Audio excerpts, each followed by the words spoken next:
하나님 말씀은 열왕기상 18장 30절에서 40절까지 말씀입니다. 열왕기상 18장 30절에서 40절까지 말씀을 한 절씩 교독을 하겠습니다.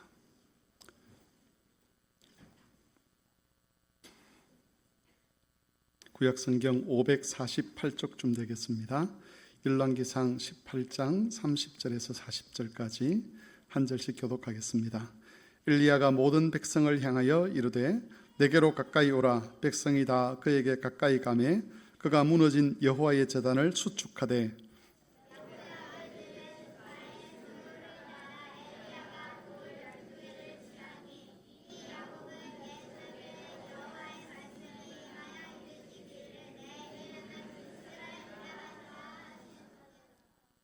그가 여호와의 이름을 의지하여 그 돌로 제단을 쌓고 제단을 돌아가며 곡식 종자 두세 알을 둘 만한 도랑을 만들고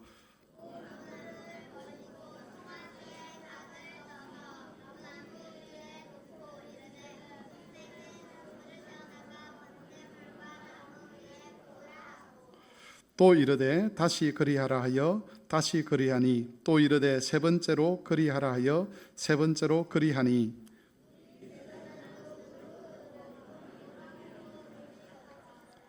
저녁 소재 드릴 때에 이르러 선지자 엘리야가 나아가서 말하되 아브라함과 이삭과 이스라엘의 하나님 여호와여 주께서 이스라엘 중에서 하나님이신 것과 내가 주의 종인 것과 내가 주의 말씀대로 이 모든 일을 행하는 것을 오늘 알게 하옵소서.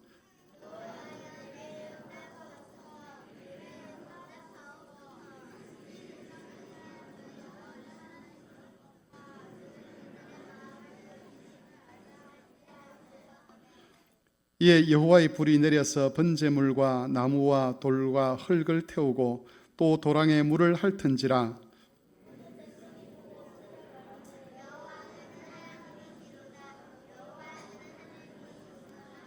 같이 읽겠습니다. 엘리야가 그들에게 이르되 바알의 선지자를 잡되 그들 중 하나도 도망하지 못하게 하라 하며 곧 잡은지라. 엘리야가 그들을 기손 시내로 데려다가 거기서 죽이니라. 아멘. 찬송하겠습니다.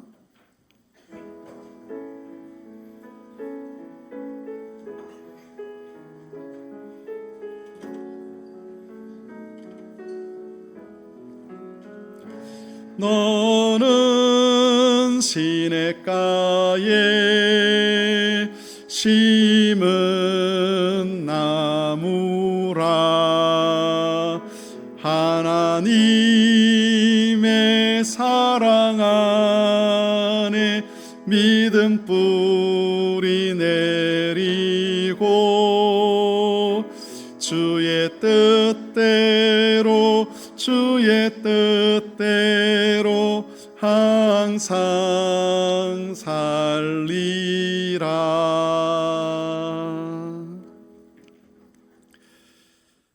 네, 오늘 본문으로 열왕기상 18장 30절에서 40절까지 읽었지만 열왕기상 18장 전체의 말씀을 가지고 하나님이 주시는 말씀을 살펴보고자 합니다.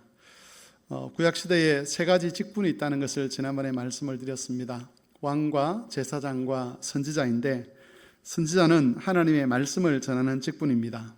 하나님이 자기 백성에게 선지자를 보내시는 이유는 일반적으로는 말씀을 듣고 그 말씀을 깨달아서 죄를 회개하고 하나님께로 돌아서도록 하기 위함입니다. 설교도 이런 면을 가지고 있죠. 목사의 직분이라는 그 직분 속에 선지자적인 그런 요소가 들어있는데 목사가 전하는 말씀을 성도들이 듣게 하고 또 항상 그 말씀 앞에서 하나님께로 돌아서도록 하기 위해서 하나님은 말씀을 전하게 하십니다. 그런데 이런 측면에서만 보면 성경에 등장하는 선지자들 중에서 많은 선지자들이 사역에 실패했다는 평가를 받을 수밖에 없는 것 같습니다. 구약 성경을 읽어보면 선지자들이 전하는 말씀을 듣고 회개하고 돌이킨 경우보다 그렇지 않는 경우들이 훨씬 더 많습니다. 만일 그런 식으로 선지자들의 사역을 평가를 한다면 선지자의 사역에 대해서 선지자의 사역이 실패했다 이렇게밖에 볼 수가 없는 것이죠. 그리고 선지자들이 실패했다는 것은 곧 하나님이 실패했다는 그런 결론에 이르게 됩니다. 우리가 이런 질문을 해볼 수 있죠. 하나님은 실패하실 수 있는가? 답은 그럴 수 없다라고 답이 내려집니다. 그렇다면 선지자들의 사역도 실패하지 않은 것인데 어째서 선지자들의 사역이 실패하지 않은 것이라고 말할 수 있을까라고 돌아보면 선지자의 사역이 두 가지 의미를 지니기 때문에 그렇습니다. 조금 전에 살펴본 것이 선지자들의 사역의 첫 번째 의미이고 두 번째는 그 반대의 측면이 있다는 거죠. 그 반대라고 하는 것은 결국 그겁니다. 하나님 말씀을 전하는데 그 말씀 전하는 것을 듣고 백성들의 마음이 강팍해지게 하고 그 강팍해진 마음을 증거로 해서 하나님이 그들에게 내리시는 심판이 정당하다는 것을 드러내는 그 측면이 선지자들의 사역의 한 요소라는 겁니다. 이스라엘 백성들이 하나님 말씀을 들었는데 어떤 사람들은 그 말씀을 듣고 마음에서 회개를 하고 하나님께로 돌이킵니다. 그런데 어떤 사람은 말씀을 들으면 들을수록 더 마음이 강팍해지고 하나님께 대해서 원망하는 마음이 쌓이고 그래서 하나님으로부터 점점 더 멀어지는 일이 일어나는데 이것도 말씀을 하나님께서 증거하시는 하나의 목적이라는 겁니다. 돌이키게 하는 것도 말씀을 전하는 목적이지만 마음을 강팍하게 해서 더 악한 길로 치닫도록 하고 그리고 그로 인해서 그들에게 내리는 하나님의 심판이 정당하다는 것을 하나님께서 드러내시는 것이죠. 그런 의미에서 이 하나님의 말씀이라는 것은 악인들의 그 악함을 폭로하는 그런 역할을 하는 겁니다. 어떤 종교적인 의식이나 또는 주변의 상황들 때문에 숨겨져 있던 폭로되지 않았던 그들의 악함이 선지자의 말씀을 통해서 악함이 폭로가 되고 그래서 그들을 향한 하나님의 심판이 정당하다는 것을 하나님께서 확인하기 위하여서 그렇게 선지자들의 사역을 하게 하시는 겁니다. 그런 의미에서 우리는 하나님 말씀 듣는 일에 항상 조심을 해야 합니다. 물론 말씀을 전하는 자부터 조심을 해야 되겠죠. 사도 바울이 자기가 전한 말씀에서 자기가 제외되는 일이 있을 수 있을 것이다 라고 그렇게 경고를 했는데 말씀을 전하는 자들이 자기가 전하는 말씀 때문에 마음이 강팍해지는 그런 경우들이 있을 수가 있습니다. 말씀을 전하는 자가 자신의 말씀 때문에 하나님 앞에서 그 죄성이 폭로가 되는 것이죠. 말씀을 듣는 자들도 마찬가지입니다. 하나님 말씀을 들으면 들을수록 마음이 하나님 앞에서 겸손해지고 부드러워져야 되는데 하나님 말씀을 잘 듣지 않게 되면 어떤 일이 생기느냐 하면 말씀을 들을수록 마음이 굳어지는 일이 생깁니다. 말씀을 순종하지 않게 되면 듣는 말씀을 마음에 새기고 그 말씀에 순종하는 훈련을 해가지 않으면 마음이 더 굳어지게 되는데 이것은 악인들에게서 일어나는 그런 현상입니다. 우리가 그런 악인들의 길을 가서는 안 된다는 것이지요. 그래서 말씀을 들을 때에 항상 가난한 마음으로 겸손한 마음으로 하나님 말씀을 들어야 되고 들은 말씀에 순종하기 위해서 우리가 애를 써야만 합니다. 말씀을 듣고 이건 하나님의 뜻이다 라고 하는데 그걸 무시해버리거나 순종할 의사가 없게 되면 마음이 더 곤고해지고 강팍해질 수밖에 없다는 겁니다. 오늘 본문은 선지자들의 말씀을 듣고도 돌아오지 않는 자들의 이야기입니다. 엘리야 선지자가 사역을 했음에도 불구하고 그 선지자의 사역이 이스라엘 백성들의 마음을 더 강팍하게 만들었습니다. 하나님 앞에 더 악을 행하도록 만든 것이죠.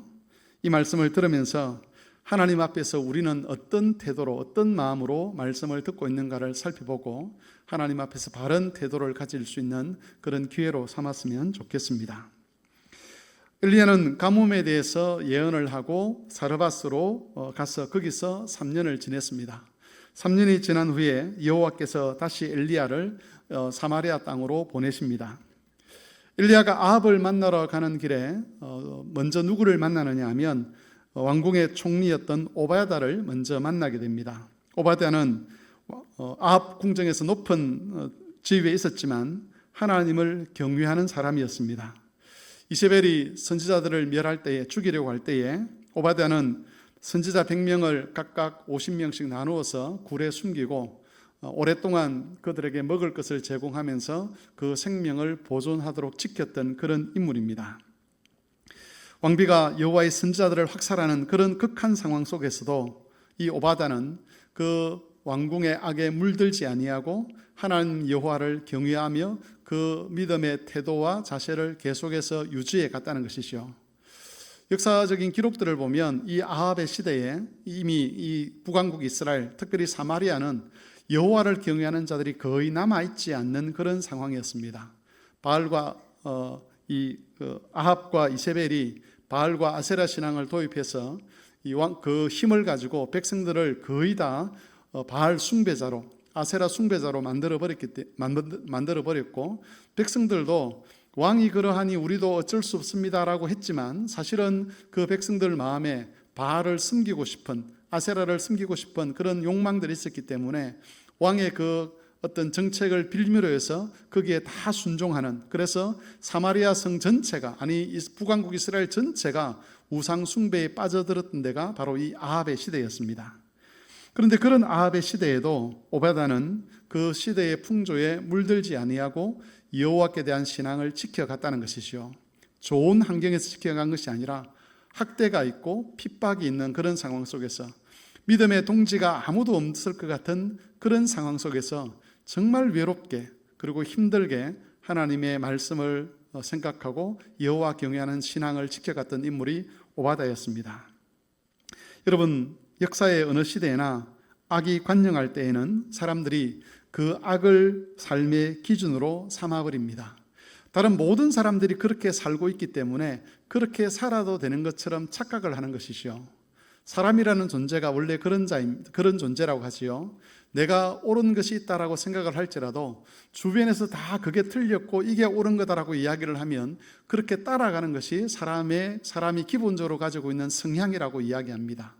죄로 빠져드는 것은 훨씬 더 쉬운 일입니다. 그런데 오바다는 그런 상황 속에서도 그 하나님의 말씀 때문에 그 세상의 풍조에, 자신의 주변에 있는 그 악한 풍조에 속지 아니하고 그게 물들지 아니하고 믿음을 지켜갔다는 것이지요. 이 오바다의 길이 하나님의 백성들이 걸어가야 할 길입니다. 시편 1편에 보면 악인의 꾀를 쫓지 않고 죄인의 길에 서지 않고 오만한 자의 자리에 앉지 않는 한 의인에 대한 노래가 나옵니다. 이 의인은 예수 그리스도를 가리키는데, 그리스도께서는 주변의 여러 유혹들과 시험들 가운데서도 그 유혹과 시험에 넘어가지 아니하시고 끝까지 하나님 아버지께서 말씀하신 그 길을 따라서 믿음을 지켜갔던 분입니다. 우리의 구원자이기도 하지만 구원받은 자의 모범이 되시기도 하시는 것이죠. 그래서 이 예수 그리스도로 말미암아 구원 얻은 사람들은 예수 그리스도처럼 살아가야 되는데, 그 그리스도처럼 산다는 게 뭐냐? 우리의 기준을 이 세상에 두지 않는 겁니다. 우리의 삶의 방식들을 세상에서 배우지 아니하고 하나님의 말씀에서 배우는 것, 그게 바로 경건한 자들에게 요구하시는 하나님의 삶이라는 것이죠. 우리가 살고 있는 이 시대는 여러 다양한 매체들을 통해서 사람들 사이에서 일어나는 일들을 이전보다 훨씬 더 많이 우리로 하여금 듣게 하고 보게 합니다. 옛날에는 이전에 우리 조선시대나 이럴 때는 직접 어떤 다른 지역에서 일어나는 일을 보고 듣는 일이 그렇게 수월하지 않았습니다. 그러다가 인쇄술이 발달하면서 먼 지역에 있는 사람들의 이야기나 내용들도 글을 통해서 읽을 수 있게 되었고, 나중에 텔레비전이 나와서는 화면으로 볼 수 있게 되었고, 지금은 텔레비전뿐만 아니라 핸드폰을 통해서 세계 곳곳에서 일어나는 수많은 이야기들을 우리 귀로 듣고 읽고 그렇게 다 그 영향을 주고받을 수 있는 그런 시대가 되었습니다. 그러다 보니까 우리 삶에 정함이 없어지는 경우들이 많습니다. 분명 우리가 살아가야 될 삶의 기준은 하나님께서 말씀을 통해서 주셨는데, 우리가 보고 듣는 것들이 너무 다양하고 그리고 너무 많다 보니까 이건 올바른 기준이, 이것이 올바른 기준이 되지 못하고 자꾸 다른 데 눈이 가게 되고 다른 방식으로 삶을 살아도 되는 것처럼 그렇게 우리가 착각을 한다는 것이죠. 이 세상 풍조가 그러하니 당연히 그렇게 살아도 되는 것처럼 생각을 하는데 그렇지 않다는 겁니다. 우리의 신앙의 선조들이 우리에게 물려주었던 그 믿음의 모습들, 특별히 예수 그리스도로 말미암아서 전수된 그 믿음의 모양들을 우리는 지켜가야 합니다. 말씀을 읽는 것, 그리고 기도하는 것, 주의를 잘 지키는 것, 예배를 귀중하게 여기는 것, 성도들과의 교제를 귀하게 여기고 그 교제에 헌신하는 이런 것들을 우리가 지켜가지 않는다면 결국 우리는 하나님 말씀이 아닌 세상을 기준으로 삼고 세상의 풍조에 휩쓸려 사는 사람이 되고 말 것입니다. 오베다가 그 주위 풍조에 물들지 아니하고 믿음을 지켜갔던 것처럼, 아니 우리 믿음의 주가 되시는 예수 그리스도께서 그러하셨던 것처럼 그리스도로 말미암아 구원받은 우리도 바로 그런 방식으로 살아가야 합니다. 그래서 여러분, 신앙의 기본에 충실하십시오. 말씀을 아침마다 묵상하는 것, 매일 기도하시는 것, 그리고 성도들과 교제하는 것, 주일 성수를 하는 것, 예배를 귀하게 여기는 이 삶에서 벗어난다면 우리 신앙의 기준이 무너지고 말 겁니다. 오베다는 엘리야를 아합에게 소개를 합니다. 그렇게 해서 엘리야를 본 아합은 이 엘리야를 향해서 뭐라고 이야기를 하느냐 하면 이스라엘을 괴롭게 하는 자다 하고 그렇게 이야기를 합니다. 아합은 3년 가뭄이 엘리야 때문에 일어난 일이라고 그렇게 평가를 한 것 같습니다. 그래서 이스라엘을 고통스럽게 하는 자가 바로 너 엘리야다 이렇게 이야기를 하는 것이죠. 특별히 아합은 엘리야를 통해서 증거되는 하나님 말씀을 고통으로 여겼습니다. 괴롭게 하는 것으로 여겼다는 것이죠. 여러분, 하나님 말씀을 괴로운 것으로, 고통스러운 것으로 여긴다는 것은 아합에게 기본적으로 하나님 말씀을 들을 마음이 없다는 것을 의미합니다. 부모들의 잔소리를 순종해야 될 말씀으로 듣지 않으면 그 잔소리가 고통으로 느껴지죠. 하나님께서 말씀하시는데 그 말씀을 들을 의지가 없고 순종할 의지가 없으면 그 말씀은 귀찮은 이야기밖에 되지 않는 겁니다. 또 저런 말씀을 하시네, 또 간섭을 하시네, 또 꼰대짓을 하시네, 이렇게밖에 이야기가 안 되는 것이죠. 말씀에 순종할 의사가 없는 사람들에게 말씀은 위로나 생명이 아니라 귀찮은 것으로 고통으로 여겨지게 되는데 아합이 바로 그런 사람이었습니다. 엘리야는 아합의 이 말을 정면으로 반박을 했습니다.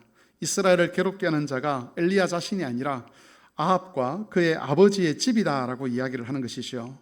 여호와의 명령을 버리고 바알과 아세라를 섬기도록 유혹한 이 아합과 그 아버지의 집, 그 아합의 가문 전체가 이스라엘을 괴롭힌 장본인이었다고 그렇게 증거를 하고 있는 겁니다. 문제는 이겁니다. 이스라엘 백성들이 엘리야가 전하는 그 말씀을 자신들을 괴롭게 하는 것으로 여겼지 아합과 그 가문이 증거하는 요구하는 그런 어떤 삶의 방식이나 이것을 고통으로 여기지 않았다는 겁니다. 그러니까 진짜 고통으로 여겨야 될 것, 우상 숭배가 만연하고 그 우상 숭배 때문에 여호와를 떠난 그 현실, 그게 고통이 되어야 하는데 북왕국 이스라엘 백성들에게는 그건 고통이 아니라 자연스러운 것으로 되고 오히려 하나님 말씀을 전하는 이 엘리야의 사역 자체가 그들에게 고통으로 다가왔다는 것이죠. 오바다는 그 반대였지 않겠습니까? 아합과 그 아버지의 집, 그 왕조가 일으키는 그런 풍조들, 그리고 그 불신앙들, 그 우상 숭배들이 오바다에게는 고통이었는데 오히려 또 엘리야가 전한 그 말씀은 이 오바다 같은 사람에게는 고통이 아니라 생명의 말씀이었겠죠. 각각 고통으로 느끼는 게 달라졌다는 겁니다. 여러분, 우리는 이것을 통해서 그 사람이 어떤 영적 정체성을 가지고 있는가에 따라서 고통으로 여기는 것이 다르다는 것을 알 수가 있습니다. 그런 면에서 우리가 한번 돌아보았으면 좋겠는 건 나에게 고통으로 여겨지는 게 뭐냐, 나를 괴롭힌다라고 여겨지는 것이 무엇인가 하는 것을 우리가 한번 돌아보았으면 좋겠습니다. 하나님 말씀이 귀찮은 것으로 여겨지고 간섭으로 여겨진다면 우리의 영적 상태가 그만큼 문제가 있는 상황에 놓여 있다는 것을 의미할 겁니다. 세상이 죄악으로 치달아가고 또 세상에 여러 가지 음란하고 강포한 이런 것들이 만연함에도 불구하고 그런 것들이 우리에게 자연스럽게 느껴지고 재미있게 느껴지고 아무런 문제가 없는 것처럼 그렇게 느껴진다면 우리의 심령이 그만큼 이 세상에 물들었다는 것을 의미하는 것이죠. 얼마 전에 제가 어떤 드라마를 하나 봤는데 그 드라마 속에 참 너무 더러운 이야기인데 너무 아름답게 그 드라마를 꾸민 것을 보았습니다. 어떤 부부가 있는데 이 부부가 또 다른 어떤 여성 한 사람을 초청해서 3명이 한 부부로 엮이는 이런 내용의 드라마였어요. 원래는 그런 내용의 이야기가 아닌데 그 이야기 속에 그 이야기가 들어오는 겁니다. 이게 아름답게 드라마다 보니까 아름답게 꾸며놓았어요. 부부가 있는데 한 여성을 초대해서 3명이 부부가 된다.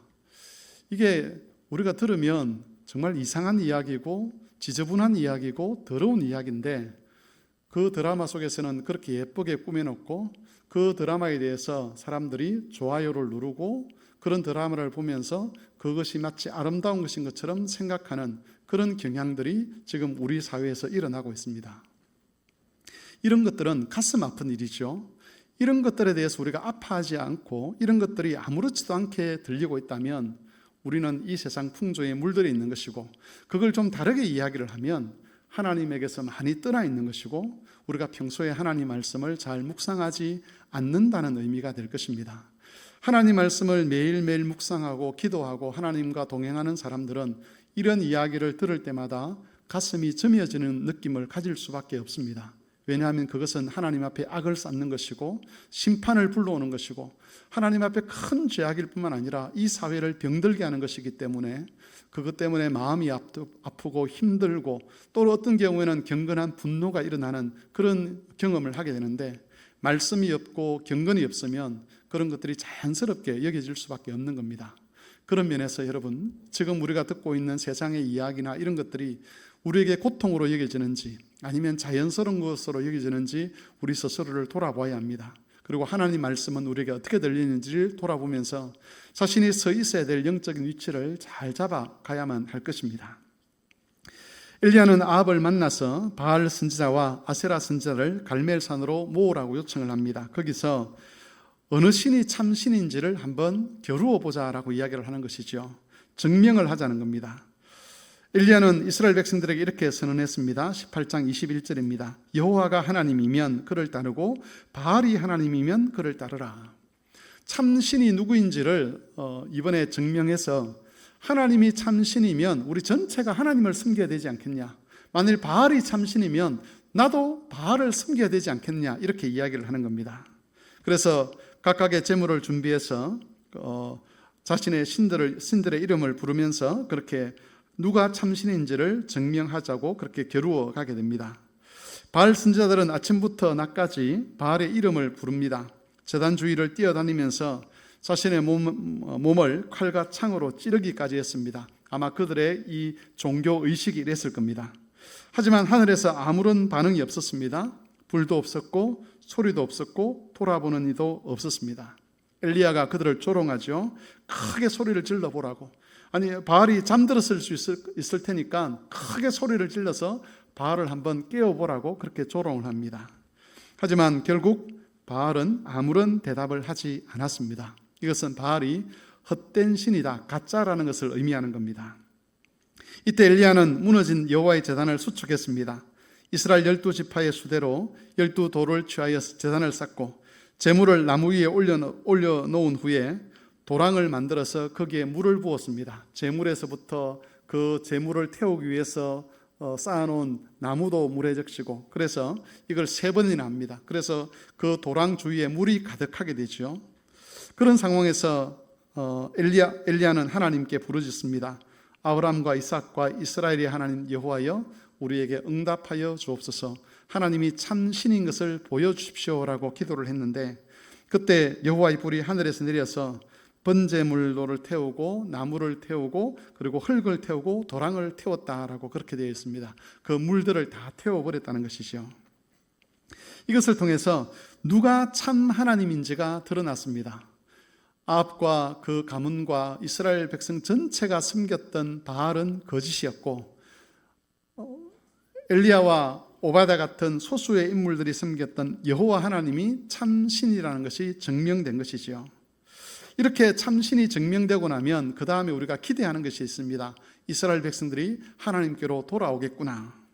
실제로 이 장면을 본 이스라엘 백성들이 땅에 엎드려서 여호와 그가 하나님이시다 이렇게 노래를 합니다. 여호와 그가 하나님이시다. 우리가 속았다. 바알이 하나님인 줄 알았는데 바알이 아니라 여호와가 참 하나님이시다라고 그렇게 고백을 하고 엎드려서 노래를 합니다. 그런데 이것으로 끝나지 않았습니다.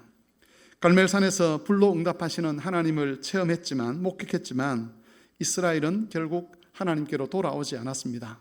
이세벨의 위협에 넘어졌을 뿐만 아니라 하나님께로 돌아오는 것들을 포기하고 여전히 바알 숭배자로 이스라엘 백성들이 남아 있었다는 것이지요.